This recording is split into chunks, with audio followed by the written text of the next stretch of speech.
Farmers have been displaced from their lands where productive areas of those states are no longer producing the quantities of food that they once produced as a result of people not being able to till their lands. The International Non-Governmental Organizations Forum has raised alarm over Nigeria's worsening food and nutrition crisis, warning that without urgent intervention, as many as 96,000 children could die from severe malnutrition in 2025. The warning came during a joint press briefing in Abuja by humanitarian and development agencies under the Nigerian INGO Forum to mark the 16th Africa Food Security and Nutrition Day. According to the forum, Nigeria is facing an escalating food and nutrition crisis, with over 31 million people projected to experience acute food insecurity in 2025, the highest figure globally. The situation is most critical in northern states including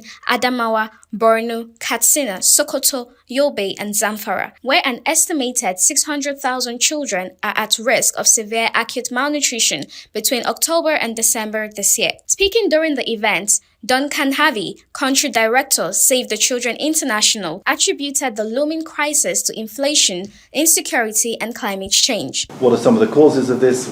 Yes, you're right to point to the general cost of living crisis across the country, that the price of food we know has increased, but the 6 particular states that we're focusing on with this appeal and with the UN's appeal as well are all states that have also been affected by conflict, by insecurity, where farmers have been displaced from their lands, where productive areas of those states are no longer producing the quantities of food that they once produced as a result of people not being able to till their lands.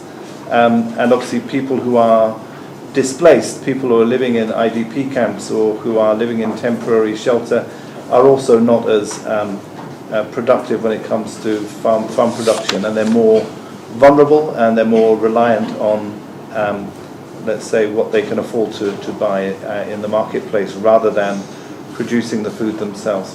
So I think it's a big combination of factors, but when you look at what these 6 states have in common, the 3 in the northeast and the 3 that are mentioned for the northwest, conflict, insecurity, as well as climate change factors and the cost of living, all of those factors are coming together to make a serious situation, particularly this year.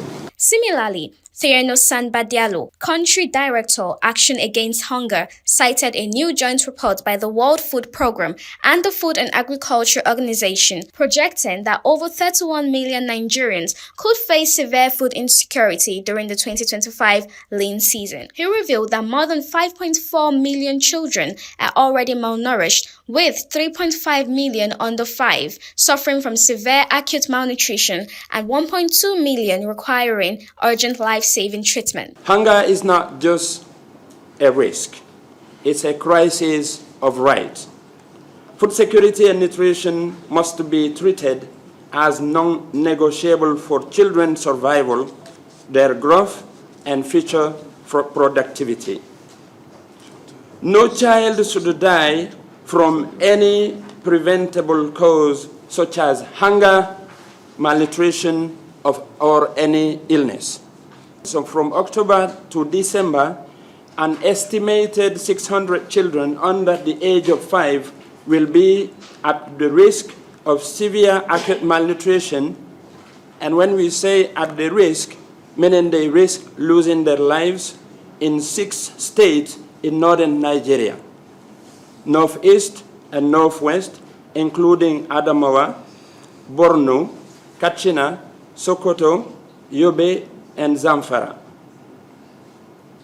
Without access to life-saving treatment, these 600 children are likely to die. 600,000. 600,000. Without access to life-saving treatment, these 600,000 under 5 are likely to die.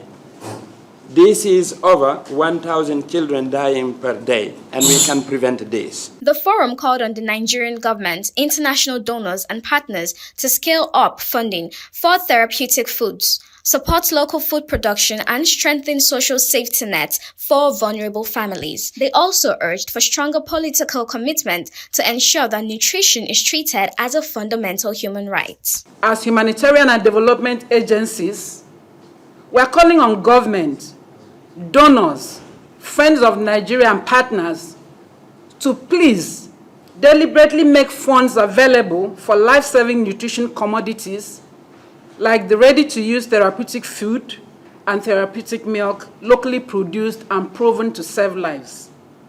There should be long-term funding and nexus approach. These are essential for sustained nutrition, security, and development. It seems like every year we say the same thing over and over.